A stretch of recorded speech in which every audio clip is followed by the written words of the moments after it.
Welcome to my morning coffee. Always bold,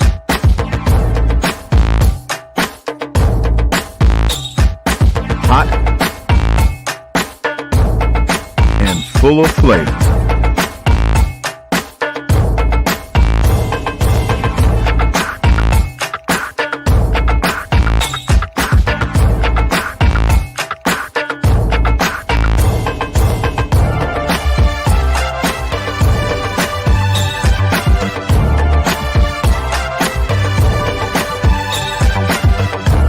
Gia and Tonya are my morning coffee. What's in your cup?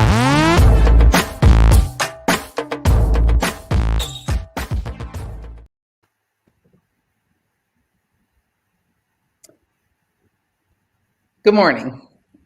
Good morning. Rue right there. You was really doing your thing. You was doing your thing, so I didn't want to disturb you. Hey, everybody. Welcome to another episode of My Morning Coffee, where the conversation is always hot, bold, organic, and full of flavor. Today, we have relationship talks. I'm so excited to hear about church hurt. I don't even know I even want to take the time for us to have our little conversation, but okay, it's coming. But listen, let's find out what's been going on with Miss Gia. What is in your cup? What are you up to? And how have you been? Good morning again. I have coffee in my cup. Shout out Black women just because. This is my new cup. Mm-hmm. Yes, I made this cup last night. And this cup is now available on the website, themahoganybox.com. So yes, shout out to Black women just because. And I decided to have my coffee in this cup today because I need a little shout out and a little pick me up because, just because I'm tired. Just because. What you been up to? Why are you so tired? Why are you so tired? Well, I think it's two things. I'm probably doing too much. Too much on my mind. And I think it's that thing called age. Oh, menopause. And, the whole the whole menopause thing, that kind of thing. I think that, makes you, you kind of tired. So I think it's a combination of all those things, but I'm going to get through it. As my girl Nicole Vick says, I'm going to push through. I'm going to push through all this. But yeah, I'm a little sleepy now because I woke up like at 5 this morning because I felt like I was suffocating because I was hot. And it was hot. So so I just got up and I've been up and I didn't do what you do. I didn't go out and work out or run or jog or walk. I just got up and watched some TV and then did a few things and waited for and got ready for the show. I probably should have went and did a little walking or something, but no, I didn't do that. So now I'm a little sleepy now. I'm gonna need you to wake up for this hot conversation with. So yeah, because I want to hear about relationships and all. It's always good to hear other people's perspective about relations and relationships. So this should be good. Of course, I haven't been up to a lot. Just trying to get my thoughts and my things together and get reorganized because I'm kind of all over the place with a few things. I'm trying to get back to the old Gia and get organized, but it's hard. But you do have something coming up to announce soon, so y'all stay tuned because I'm waiting. Why she's tired is what she's working on. I'm working on. I got a few little things brewing, and I'm working on, and I'm still, we're still executing. So I'm still working on some more execute things, and and I'm looking forward to collaborations this year, collaborating with more people, and just doing some stuff. It's about growth. So but no, I haven't done anything fun and exciting. I don't think. If I did, you said I can remember it, right? Wait, didn't you go to a concert the other night? You and your boo? Oh my God. Wait a minute. Did we go to a concert the other night? I Yes. told you, see things just come and they just go. Was you drinking? Because you usually remember a good Oh, time. I did. Robert. Oh my God, Robert Glasper. Oh, you're right. I did. See, so that goes to show you. I'm just like, oh my God. I'm thinking about the next concert we're supposed to be going to. That's me. But yes, we did go see Robert Glasper, and it was his reimagined Duke Ellington reimagined, which was awesome. Awesome. And I'm gonna tell you, when I go places with Jeff is one of these guys that he had this look, and people just come and talk to him, because I know if I wasn't with him, these people that came to talk to us would not have came and talked to me. I know they wouldn't have. It was older, Caucasian couple. Well, the guy was Caucasian. I think she was something else, but yeah. So we were sitting out on the outside because they won't let you drink or eat inside. So we had to go outside. We got a little something to snack on before the show started. And this guy walks up to Jeff. We still in COVID, right? We still got our mask on and all that kind of stuff. So I really wasn't trying to be like, I only want to talk to Jeff. I came with Jeff. I'm gonna talk to Jeff. That's kind of my thing. I'll sit next to somebody, but I'm not really trying to have a whole lot of conversations with people. But it was just interesting. Actually, the guy turned out to be, he's an older guy. It was really a really good conversation, but it was just funny. I said, yeah, Jeff had that look. I said, because a guy like him, he wouldn't have came and talked to me, stuff. But it was really good. They were talking about music, and Jeff's a big music guy. He knows all about all kind of stuff, but he really knows music and stuff. So they were talking about stuff like way back in the day. So it was just interesting, to watch the dynamics of the whole conversation. And I tried to, chime in a little bit and stuff, but they was, he was a lot older than me, so I was like, yeah. But he was talking about stuff that happened back on Central Avenue back in the day. So I was like, oh, he a little old school jazz guy and stuff. But we were talking about jazz music and stuff. But yeah, so it was interesting. But the concert was good. I enjoyed it. Well, we always enjoy Robert. Actually, Jeff turned me on to Robert Glasper. I didn't really know much about him. But Jeff turned me on to him. Because you love trap music. So Robert Glasper, exactly. trap music. Right. Yeah, I like jazz too. I go to jazz concerts and stuff like that. But be civilized sometimes. Yeah, and stuff. But but I don't, and I don't never know these art. I like music, but I never know like who's who. I just like their music, and I don't know their names sometimes. And we'll be out sometime, and Jeff will be recognizing people and saying that's such and such. I'd be like, who? And then he has to tell me the song. I'm like, oh, okay.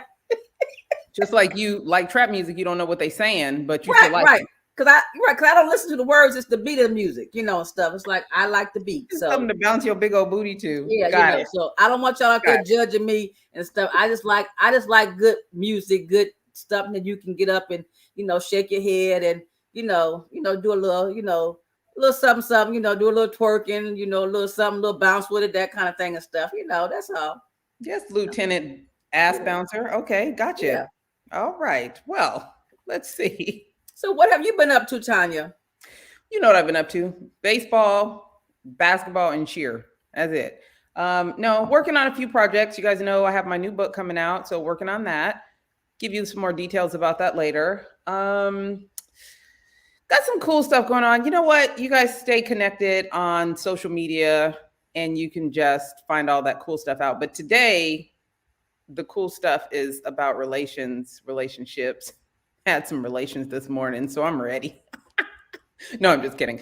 No, we're going to bring on our guest because, I get in my, I'm not going to say get in my feelings, but I definitely like hearing about how people relate to church and religion when it comes to their love life, their professional lives. I had a girl on my other show, and we talked about how some churches, function kind of as a cult, and they hire marketing people specifically to go out and get money. It's just always interesting how church and religion blends into our lives. And we're having conversations these days that we didn't, let's say 20 years ago. It was like sacrilegious to do any kind of critical thinking when it came to religion, especially when it's about your relationship. It was just, one way. God says, and that's it. But people are having some thought leadership around religion in their business, in their personal lives, in their relationships now. So I'm interested in hearing about church hurt and just this new platform. And I hope anyone out there that is looking for some solutions, because y'all know we're solutions based, and that's why we're bringing you these awesome founders today. I hope that they come with an open mind, because that's kind of how you learn something new, right? And then also to support what they have going on. So without further ado, I'm bringing on our guest, who I heard was pretty popping when it came to relationship circles and conversations, thought leadership. And she has founded a new platform with the gentleman we're going to be bringing on after her. But I'm going to let her introduce first, wait a and then minute. we'll bring him back on. We're going to do women first, and then we'll bring him back on.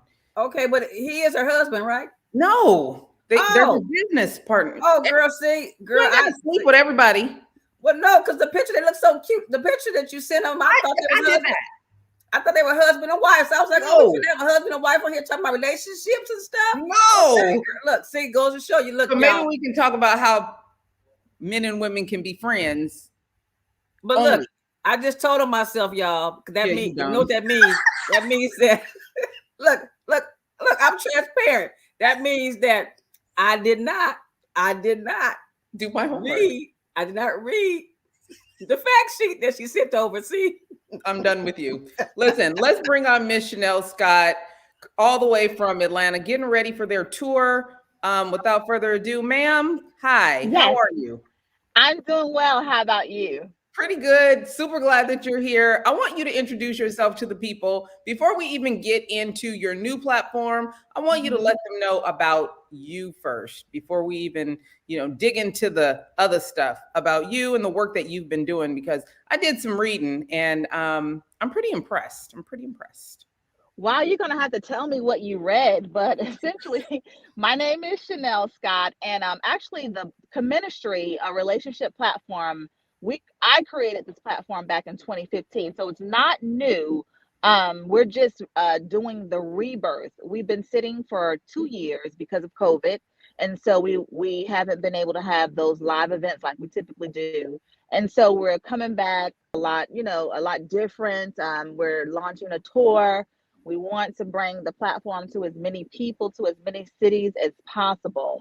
And so that's really where my focus has been. They tagged me here in Atlanta as the queen of relationship talk. I am not a relationship expert, but I like to have the conversation.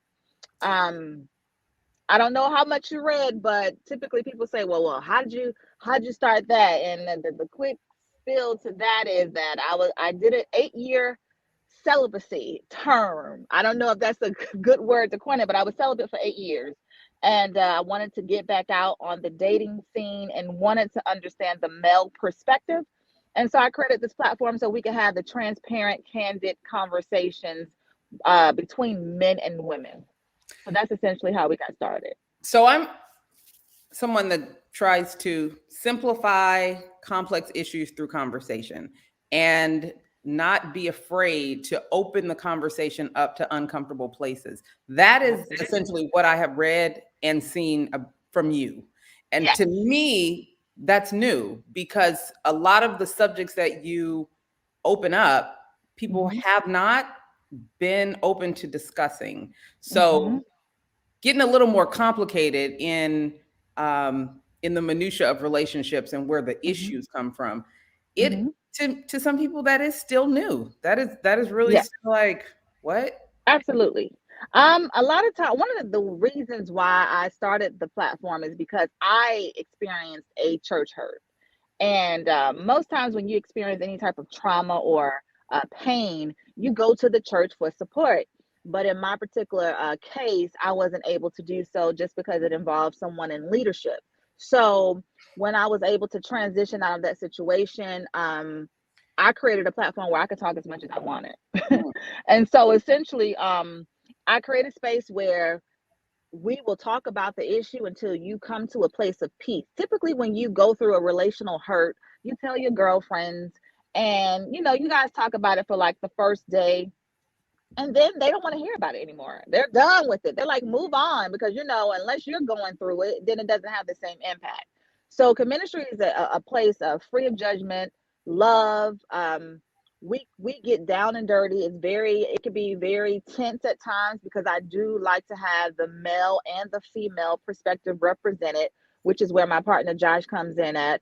He's essentially developed that male aspect of the platform. And the men, this is the one moment where they're not being judged or beat down, but they're able to be as honest as they need to be. And we get to ask as many questions as we want to ask. Typically a lot of times when relationships come to an end, you don't always get the answers or the closure, or you don't always understand what went wrong or why things ended up the way that they do. But this is the opportunity to ask those questions and get the closure that you need. Now, you started this before Josh came on, right? Yes. Right. Yes. So that part of it, I'm thinking, I guess that's what I'm thinking was new, was the addition to him. Hopefully he'll be able to hop on, but talk to us about how I was you. gonna say he's trying to get on now. I'm sorry. Oh, He's okay, trying cool. to get on now. Yeah. Okay. Go ahead, Gia. Chanel. I want to go back to a little bit what you said, like when you said when you have a breakup and you talk to your girlfriends, but then they don't really want to hear it. They like move on.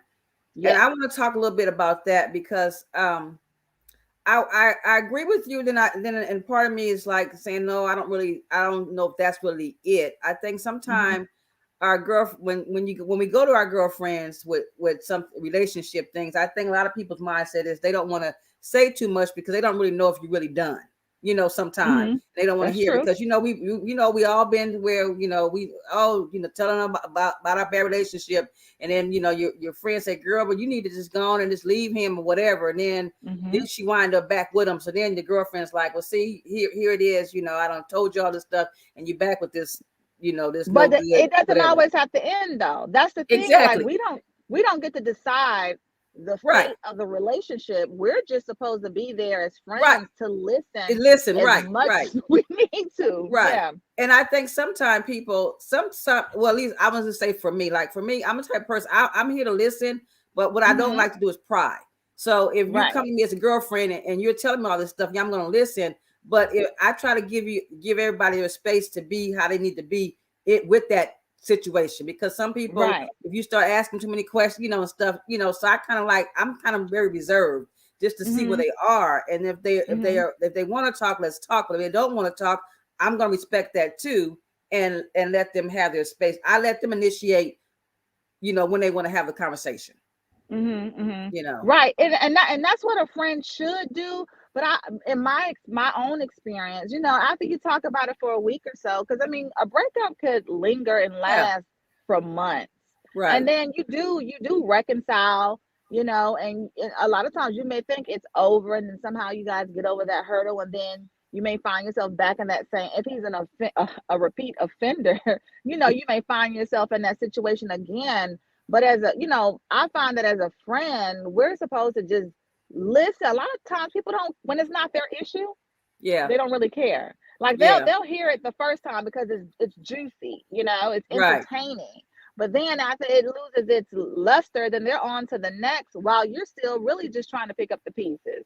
I mean, for me, the experience, when I think back to prior to CheMinistry and the church hurt that I experienced, which was in the context of relationships, I mean, that situation went on for about 8 years. So, and I mean, that's a long time. I mean, the entire time that I had, I was celibate, not dating, but there were some other things going on. And so, not that I talked to my friends. As a matter of fact, I shut it down. I didn't talk to anybody during that time. I just kind of fell off the face of the earth, and a lot of people didn't even know where I was. But I just remember the times that I did want to talk. I would take my mom. I mean, I talked to her a lot during that time. After a while, she got tired of hearing about it. She couldn't identify with my pain. She couldn't identify with the situation. So, after a while, I just kind of internalized it and kind of dealt with it on my own. So hence you started this organization. Okay. Would you be okay sharing in general what your situation was? In the context of church? Well, I actually wrote a book about it. It's a book that I wrote with 23 other women called Girl Power Uncensored. And essentially, I had this erroneous belief that this gentleman that I knew, because a lot of times I hear the same story of a woman who believes a gentleman is her husband. She's never met him, so it's kind of weird. But in this particular instance, I did know this gentleman, and we did have an encounter or two, and I believe that God told me that he was my husband, and he was not. And I watched him marry someone else, and that was traumatizing. Also, prior to that, I had relocated to a new city, in hopes that we could entertain the idea of being in a relationship, and he was not interested in that. But it didn't over the thing. You would think that by him communicating that he was not interested in that would be enough. And I mean, I didn't, it was a situation where I was like, well, okay, God is telling me this, so I'll just live it out and just see where we go with it. I didn't bother him anything like that. It wasn't a stalking situation or anything like that, but it was an idea that I had in my head. And so I watched it, over a course of about, I'm going to say 4 years total that I was there, and I was at the church. I was a member of the church, and I watched him announce, his new, his fiance, and, all the things that I thought that, we would do together. They were doing it. So weird because I didn't know this. These were things because we had some similar interests and similar things that we had in common, like being authors and, and even something similar to what I do on CheMinistry, just having those conversations about relationships and things of that nature. And as a matter of fact, that's where it was inspired by. But I sat and I watched this particular day where he had it wasn't a platform like mine, but it was a similar setting. It was in church though. And I noticed that he said some things pertaining, he was speaking in general, just not about myself, but just about the number of women that had this thought process about him being their husband or either saying X, Y, and Z. And I'm sitting in the church and I'm listening. He made the comment, have I ever brought anybody to the front of the church? And I'm like, no, you ain't brought nobody to the front of the church, but you do communicate outside this church. So like you can't really use that as a real gauge of, how you moving as it relates to like building a relationship. Because you and I talked on the phone, and we spent one day together, and we were in different states at the time, so it was more of a long distance thing. And then I relocated there, like I said earlier. But yeah, you're trying to make it seem like you're not having communications with other women, but you are. Now, whether it develops into something more, that's different. I can attest with no, you made it very clear at a certain point in the context of our friendship that you were not interested. But to say that, have I ever brought anybody to the front of the church, that's not really a good gauge on how you're relating to women outside of this church. And so in that moment, it was a room filled with women. And obviously that wasn't my platform, that was his platform, but I had something to say. And I couldn't voice my opinion because I felt like it really needed to be addressed. Like God knows how many women are in this sanctuary tonight who may have been in similar, situations, as myself, and they can't say anything, and neither can I. Like, I wanted to get up there on the mic and say, well, no, you didn't bring nobody to the front of the church, but you do communicate, you talk, you do that. So, okay, Chanel, a question, because I'm listening to you, and I guess because I haven't been into I was brought up in the church, but I ain't gonna lie, I don't go to church every Sunday, so I haven't been I haven't been in I call it new church, because the church where I was brought up, the stuff I see in church now, that wasn't happening in the church I was brought up. I was brought up in a church, so, and it was different. But I want to, because you keep referencing this thing that this guy was a pastor, and you keep reference he didn't bring nobody to the front of the church. So talk about that term to me, because does that mean that he didn't talk to nobody in church or something? What is that? I guess what he was saying, what he's essentially saying is that he hasn't introduced the church to anybody. Okay. Until I introduce you to my congregation, then essentially, there's no validity to whatever friendship relationship that we have. Oh, so that's kind of like that's kind of like the people that ain't in church, the brothers that's not in church, saying, well, I ain't took you to meet my mama, so it ain't really like you and I is seeing each other. So it's kind of like that. Okay. Yeah. And I felt like that was like a hurtful thing, because we in church. Right. We're not in the street. So while no, you didn't do that, you just diminished whatever, even if it was just a friendship, you've just literally diminished whatever, like for me, it made me feel like this big. It made me feel really small. And so while, okay, maybe it didn't work out, and then he was doing this after he did introduce his, new wife at the time to the congregation. So you're celebrating her, and that's great, and I'm happy for you. But you could do that without diminishing other people. You could do that without, because I don't know who else was in there who had similar experiences as I did, but I know that there were quite a few people out there, period, because it's a very large church, and people talk. Right. So. You wasn't the only one that he could have had a Right. relationship with, and before you or even after you, that Right. kind of thing. So I get it. Actually, I met a couple of women. This is the crazy thing. It was different, ladies. It was very different because I met a woman or two who actually believed that this man was their husband. They had never met him, and I just met them in passing. Wow. Just in passing. Like one lady I work with, and she had just moved there from a different state, and another lady I sat beside in church who communicated that to me.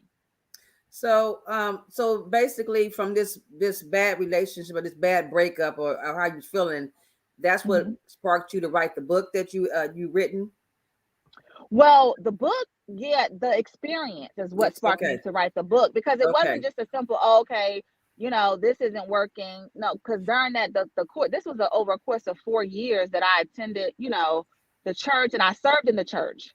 And initially it was okay. I dealt with my own pain in private, but we were working on a magazine that generated several thousands of dollars. And so because I was able to utilize some of my skill set to assist with that effort by going out into the community. And I mean, for church, for one person to bring in the type of money that I was bringing in for the magazine that we were creating, because I am a writer, my background is sales and marketing. So I was able to spearhead that on my own. They was like, wow, Chanel doing X, Y, and Z. They were celebrating me. But meanwhile, he questioned my motives as to why I was doing what I was doing. And so while a situation that could have stayed outside the church, it made its way inside the church. And then I noticed that after all of the celebration and how because they're going to share with the pastor, this person is doing X, Y, Z. They don't know me. They don't know that I know this man personally. They just know I attend the church. And so essentially, he basically, I guess, gave his own commentary about who I was. And then I started to experience different type of treatment.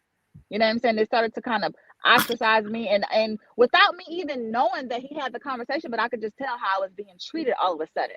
That some communication had taken place. And then I was really close with his assistant, oddly enough, and he told me that there had been communication. And then not too long after, the these churches have human resources departments. The director of human resources called me into a meeting, and I thought we were going to talk about like doing the project on another level. And this man called me in to question me about that situation. Oh my goodness. You know what? Josh is here. We're going to go ahead and bring him on and then continue this conversation. Hello, sir. How are you? I'm doing well, and yourself? Good. Good to have you here. God bless everybody. Good morning, good afternoon. First, let me say I apologize for being late. I have some personal things that I have to deal with. They're very pressing, but just wanted to make sure that I was available. And again, I was also having technical issues. I was texting Chanel, but I know she was in the middle of handling her business. But good afternoon. God bless everyone, and thank you for having me on. Glad you're here. Listen, I want to get right into it because I don't want to lose you. First, I want to find out how someone retires from the NBA and wants to start talking about relationships, because it's not the easiest thing to get into. It's a mess. It can be messy mess. It can be, absolutely. I think that just watching how this pandemic has taken over in such a way, and just wanted to encourage people, especially our men, our kings. We have to get back to kingship and what that looks like, and being able to be loving, nurturing, protective, positive, outstanding, examples of what males look like, and there's so many stigmas, and obviously everybody's pitching in on what that entails, but I just want to do my part to serve and be able to share with everybody my story and my perspective, and just figuring out ways we can heal and move forward on a better foot. So why this platform, and how does that mesh with your story? If you don't mind sharing a little bit. No, I'm very open. I think this platform is perfect because you get both perspectives, male and female, which is something that's very important, and you're going to get something that's more in line with serving people. A lot of people use their platforms. Again, use it how you choose to. That's perfectly fine. But I feel like a lot of women are either pro women or they bash men, and a lot of men are pro man, bash women, or you have a lot of situations where couples will say how they did it, and this is what you should expect in yours. And I feel like that's great, but at the same time, everybody has unique situations, their relationships, and things that they're dealing with, and just to be able to give a foundation from that standpoint, which will help to be able to use those tools in any relationship that you're dealing with. And just coming from that perspective, like my childhood, I come from abuse. I come from emotional, physical, sexual, and mental abuse. I come from being very promiscuous and just moving in a certain way, allowing my trauma to lead, and then things shifted, and the way that I view relationships and the way that I view partnerships is not necessarily something that somebody else might agree with, but all in all, it's like, how can we serve each other and be the best that we can be, and put our best foot forward. So just wanting to share that and give that perspective, and I think that it's something that's beneficial. So one of the things that I see often, I come from a traumatic background. My brother, I have two brothers that are in incredibly dysfunctional relationships with their baby mamas. People tend to connect through trauma, right? Especially in our communities, they connect through trauma. And then when it doesn't go well, because at some point, the volatility is more than the relationship can stand. right. No one's done the work to be healed. And they continue with this trauma on to the next generation, meaning their children are then traumatized. Right.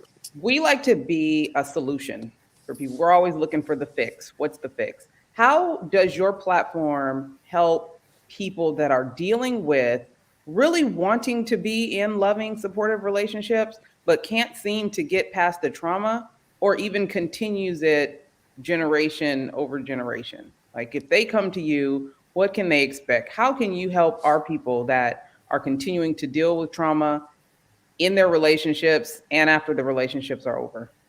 For me, and my perspective is just letting them know that, first of all, it's okay. What you went through and the things that has happened to you is a part of your story, but it's not who you are. So being able to forgive yourself first, and then also erasing the excuses, like being able to, share with somebody their strength, and remind them of their value, remind them that they matter and that they are an amazing human being. Like, we lean a lot of people. I'm sorry. Can y'all hear me? Yes. Can Hello? you hear us? We can hear you.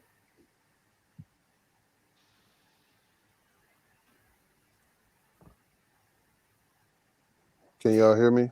Yes. Yes. Nick, You can't hear us. while he tries to come Yes. back on, you go ahead and follow that up. I'll jump in. Yeah, absolutely. Hello? So one of the things that we advocate for on our platform is healthy communication, and sometimes that means having the difficult conversations. A lot of times, people just don't communicate. They don't articulate how they feel. They don't articulate what they feel, or they're just afraid of the truth.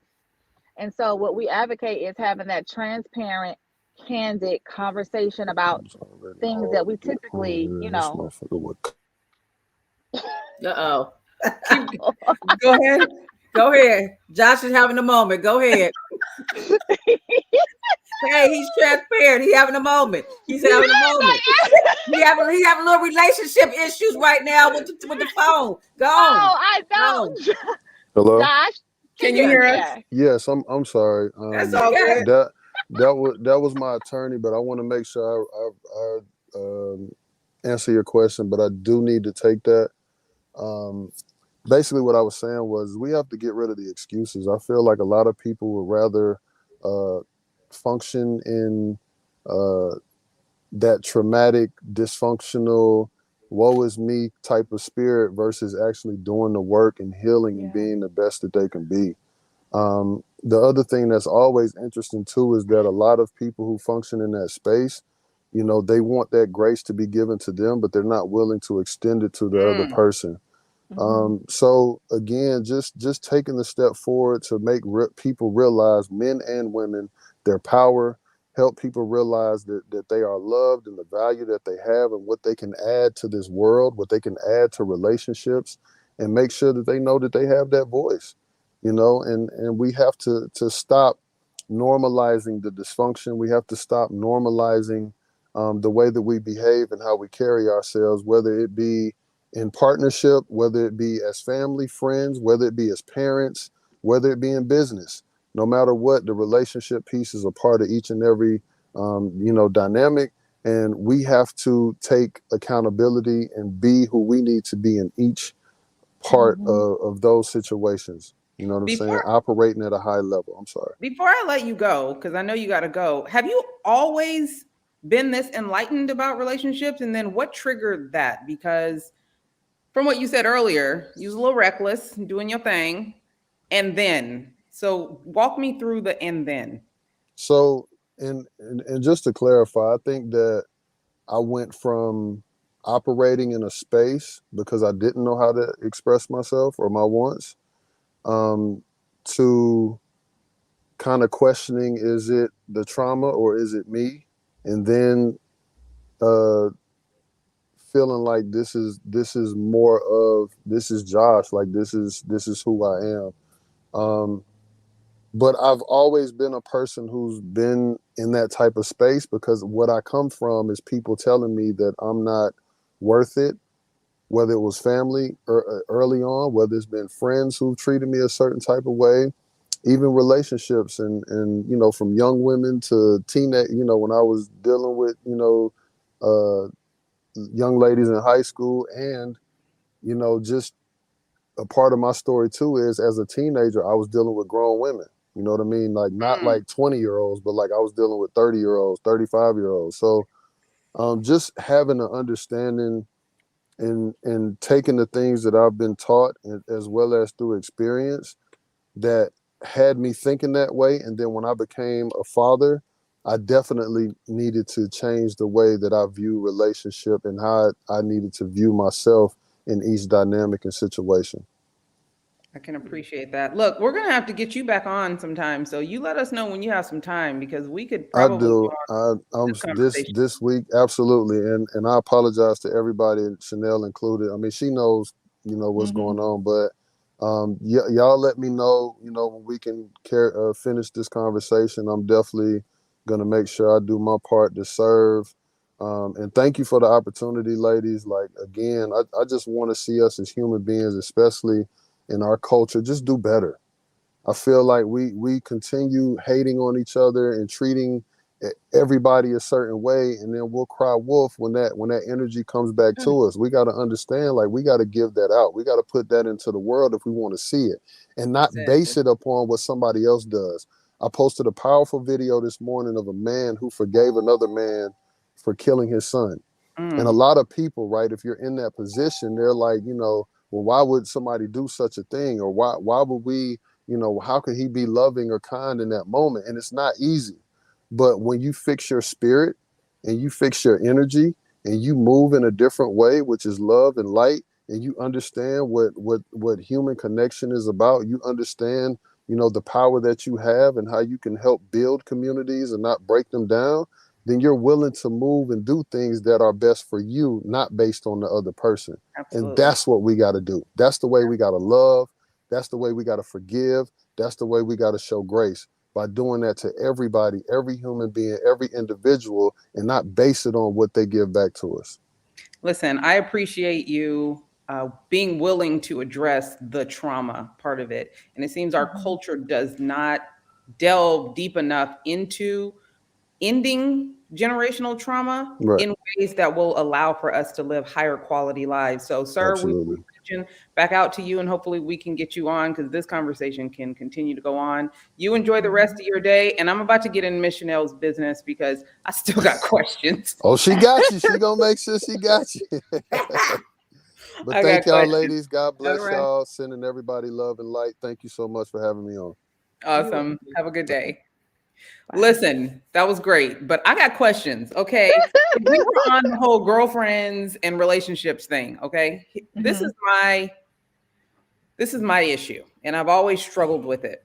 When women are trying to be supportive of one another and they're doing the listening, active listening, and showing that they love and they care, and then the women continue on with somebody that has done them damage mentally and physically, or either or. Right. And then there's a problem with the girlfriends that they poured all this out to. What is the process in continuing to strengthen the friendship while giving them the space to do whatever it is that they need to do for that relationship, even when you now have issues towards this man that they're with based on how he treats your friend? Because, like Gia said, okay, now I'm trying to give you your space, but don't expect me to like him. Like, Right. don't expect me to be all hunky dory when you bringing him to the party. I might Right. put acid in his drink. Like, no, I don't know what to do with that. So walk me through that. Let me just first put this out there. If a woman knows that they're not finished, and you typically know when you're finished with a relationship or not, then I don't advocate for you to go and tell your girlfriend or your family the worst parts of what you guys are experiencing. For me personally, when I have been in those situations and I wanted to talk about the worst aspects, things that I know would be like, would change the whole dynamic of how my family, more importantly, view this particular man, I will always make it a point to talk to his family. That's just me. I mean, I would never talk to my family about it. I would never express that to them, because because when I know that I'm not finished, then I don't want to taint their perspective of who this person is until I'm finished. So that's typically what I say. But as it relates to just girlfriends, when you come and you tell them things, I would, if it makes you feel, if you have that much disdain toward that man or that woman, I would let her know how it makes you feel. I would communicate to her and say, this is how this makes me feel. It hurts me. So, I understand that you may be experiencing X, Y, and Z, but now it's impacting me. And, I need to know how to, deal with this particular situation moving forward if you're going to be in it. I mean, it's okay to let them know, because if it hurts you, it hurts you. Yeah. I agree with you. And Tonya and I, we've talked about this, and we all have those friends that might be in relationships. And like you said, that, the guy doesn't treat them the way we think they should be treated. What I do, because I just try to, for me, Tonya, I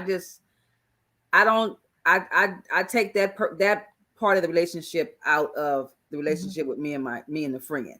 And I try to get back to me and my friend, and why we're friends, and just be there for her or him, if it's whichever way it is for them, in our friendship. I try not to think that much about the other party in their relationship. If that makes sense. Because I know what you're saying. The only thing about that, it could be very uncomfortable, because it's almost like it's a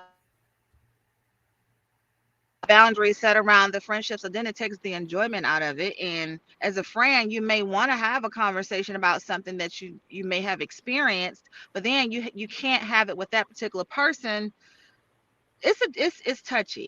I've been in situations where I've had friends who just didn't care for a particular gentleman that I may have been dating or seeing, And after a while, I may want to talk to them about something that I experienced. I know how it made them feel, and so it's just like after a while, it's our friendship suffered because I couldn't be transparent with them.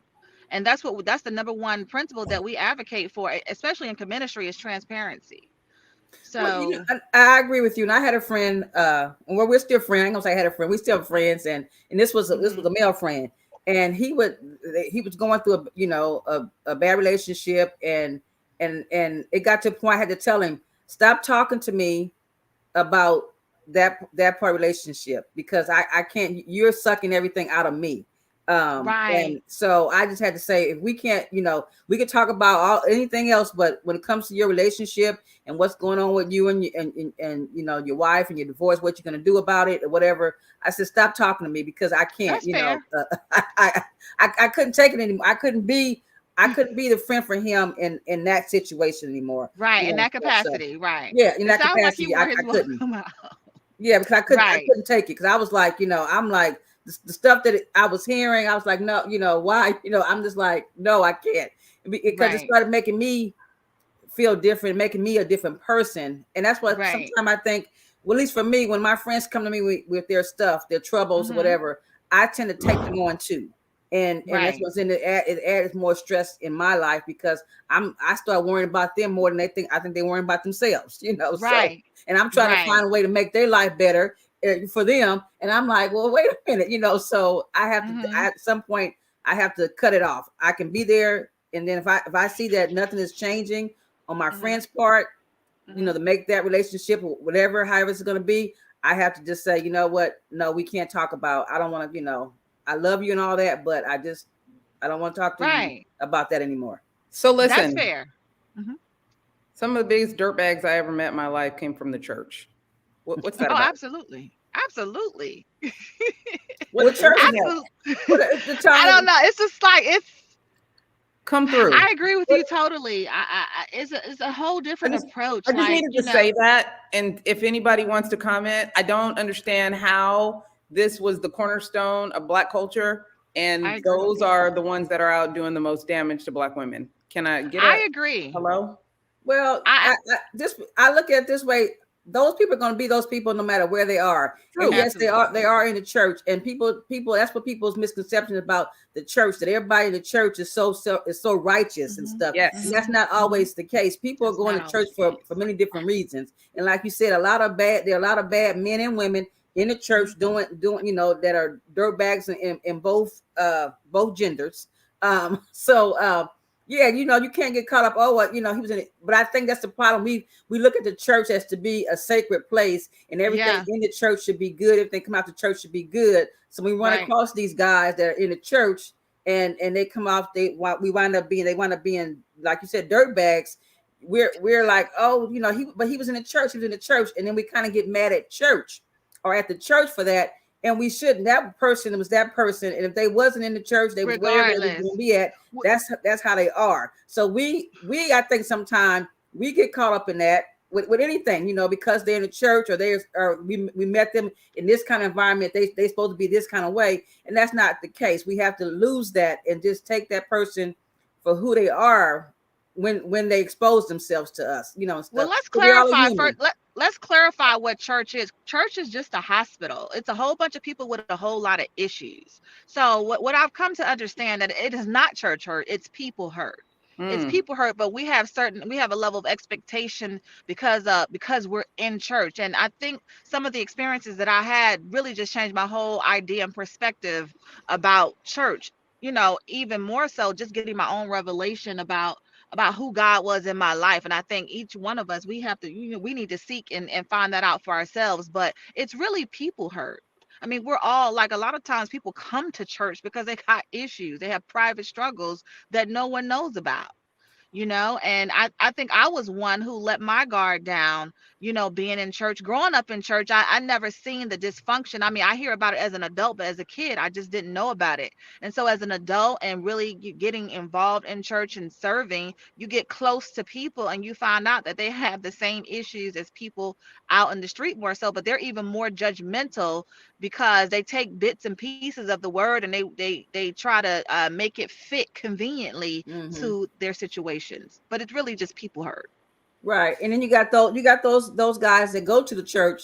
That's their whole thing. They're going to the church to try to that's their avenue to meet women. They figure, okay, if I'm in the church, all these things that are bad about me, they won't come out, or they won't see them because they met me in the church, that kind of thing. So sometimes the church is a breeding ground for those kind of guys, because church is a bunch of women in church. Let's just face it. Women go to church. They go to church probably more than men. So if I was a man, I was a scumbag, and I can't get no woman off the street. Well, guess what I'm gonna do? I'm gonna go to the church, because it's a whole pool of them right there. And like she said, we use the church. They use the church to their advantage, to get the women, and they all are hurt. Ooh, the connection is. That's what they do. Gia, we had a guest on the show before, and he started having problems with his relationship, and then he started going to church, and he had called me about still having some problems, walking through how to solve some of these issues he was having. And I said, I thought you started going to church. He said, yeah, I started going to church. I just thought being in church would fix whatever was going on with me. Like, I thought church would fix it. And I was like, dude, no, the devil. No, that is not how this works. Like, what are you doing? Yeah. You got to talk. You got to work on your personal issues. You have to work on your interpersonal issues. Church cannot fix that. It cannot fix it. It cannot repel bad behavior. So I hope she gets back on. But I did want to talk about their tour they have coming up. Before she hops back on, hopefully, looks like she's coming. What do you have coming up, Miss Gia? Tonya, I don't have anything coming up for the rest of the month. February, I don't have anything per se coming up. I know there's some things going on in February. The Taste of Inglewood is going to be happening. And I won't be, I'm not going to be a vendor there, but my sister will be, and I'm going to go and help her vend at the Taste of Inglewood. That's happening the Super Bowl weekend. Okay. That's coming up. And there's another event that I think I might be a part of. It's called, I think it's Black Business LA, a pop-up that they're going to be doing, I believe, in February on the 19th. So I'm talking with them, or they're talking to me about being a vendor. So I don't know if if I'm going to do it or not, yes or no. But I do want to give a shout out. I want to tell you guys about another business. It's called The Cookie Jar Online. She's on Instagram as The Cookie Jar Online. She makes amazing cookies. And also, I just want to let you guys know out there, she's a member of Zeta Phi Beta Sorority Incorporated. She's my soror, our soror, Tonya. And she's out in the Inland Empire. She has a cookie company, a cookie business in Fontana, I believe. But she's on Instagram. Her cookies are amazing. So, yeah, all our viewers out there that are part of the Divine Nine, y'all need to check her out. And all our blue and white, my Zeta sisters and my Sigma brothers, all y'all out in the Inland Empire, y'all go check her out. Again, it's the Cookie Jar Online. That's on Instagram. Cookies are amazing. I had some this weekend. My one of my besties from Vegas came down, and she used to live in Vegas, and she's from LA from what I hear. And she was in Vegas, moved to Vegas. That's how they became friends. But she moved back to LA, back to Inland Empire, and she opened up the cookie company, the Cookie Jar. Yeah, the Cookie Jar Online. Cookies, all kind of cookies, different flavors of cookies. I had the chocolate chip. She got some chocolate chip. She had some kind of peach cobbler cookie. She got a strawberry shortcake cookie. She got all kind of cookies, but they good. And you know me, I'm about supporting our peoples, right? I'm about supporting these small businesses. So I want y'all to go out and support her. Tell her if y'all go, let her know that Gia sent y'all. Okay. And then also you must have a thing for peach cobbler, because you see, I threw that out there, right? We went to the Sweet Red Peach this weekend. It was my first time actually having some. I was telling them I bought a cake for my son's basketball team, Sweet Red Peach, but I went to the bathroom, came back, the whole cake was gone. So I've heard it was amazing. We went this weekend. Mm-hmm. Gia gets the peach cobbler cake. Now she's talking about peach cobbler cookies. I mean, well, I'm kind of throwing that out. I'm really been talking about peach cobbler because if y'all don't know, Tonya makes a peach cobbler. And she mentioned that I think she made one right before Ray Jr. left to go to school. So I couldn't have none of his because he was going back to school. So I had to get a baby his peach cobbler. But again, this still is part of my birthday month. My birthday is, was January 1st. The whole month I celebrate. So I just kind of threw the peach cobbler cookie out there and the peach cobbler cake thing. And it's the peach cobbler, thinking that if I kept saying peach cobbler, that maybe you would make me a small peach cobbler, extra juice, more crust and peaches. And yeah. And, that's why, I kind of threw that out there, yeah. So yeah, setting me up, y'all. She be setting me up. Yeah, so that's what about. But also, I wanted to show you guys. We have these new My Morning Coffee. They're little coasters. They're paper coasters. I saw these, and I saw a company that was making these, and I wanted to get some to try them out. So I have some, and I probably will be sending these out in some of my packages. So when you buy stuff from me, you might be receiving a little My Morning Coffee coaster, so you can put your coffee cup on top of it when you're having coffee. So I thought they were cute. So I wanted to show you guys that. Yeah.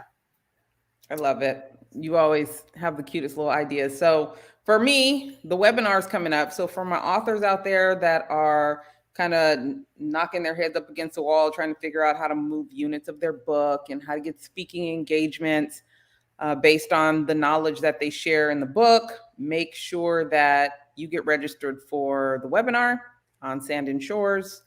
All social media platforms, hit me up, or the website. There's always that.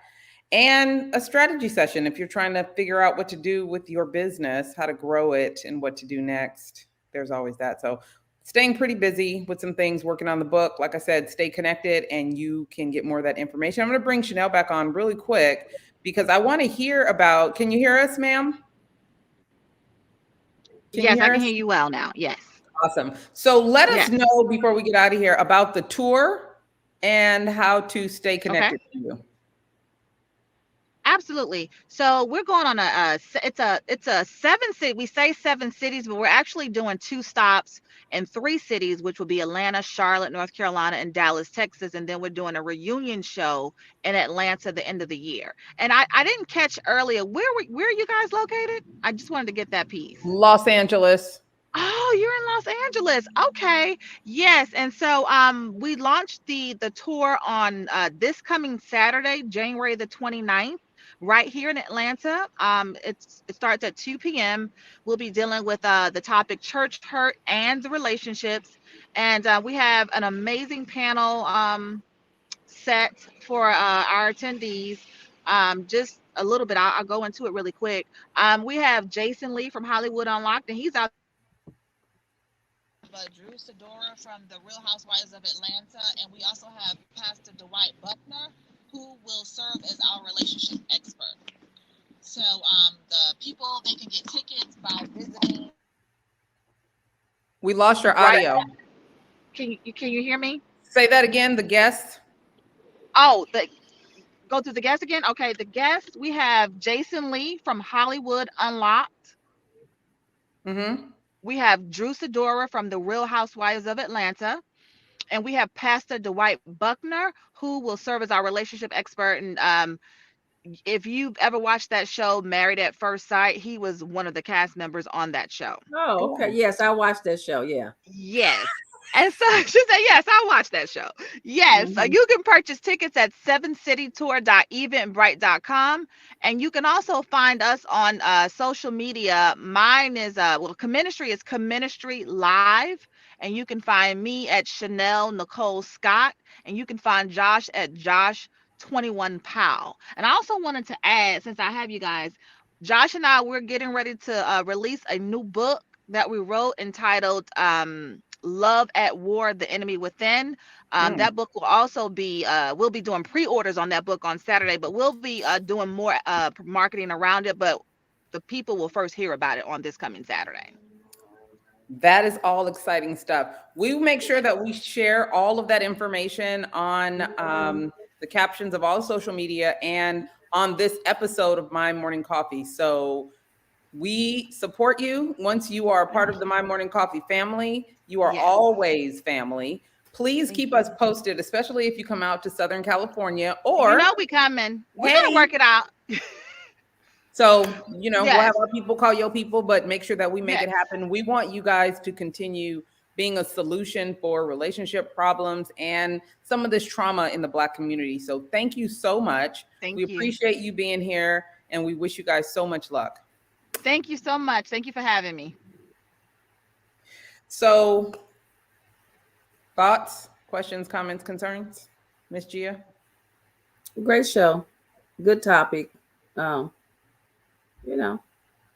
I want to hear more from Josh, though. I think there's a lot of men that can benefit from exactly what he's saying, but we got to go a little deeper because it's almost like what you say. Oh, I got your back. Oh, I got you. Oh, I can do better. Some people need the steps to learn how to do better. What are those steps to learn how to do better, to not traumatize or re-traumatize someone else in your relationship because you haven't fixed what's going on with you? So thank you guys so much for being here. It's been a day of like technical issues. Ew. And we will see you back here next week. Same bat channel, same bat time. If you ever miss an issue, make sure you subscribe on Apple Podcast. We're also on iHeart and Spotify. So again, you guys have an amazing week. And again, hope to see you soon.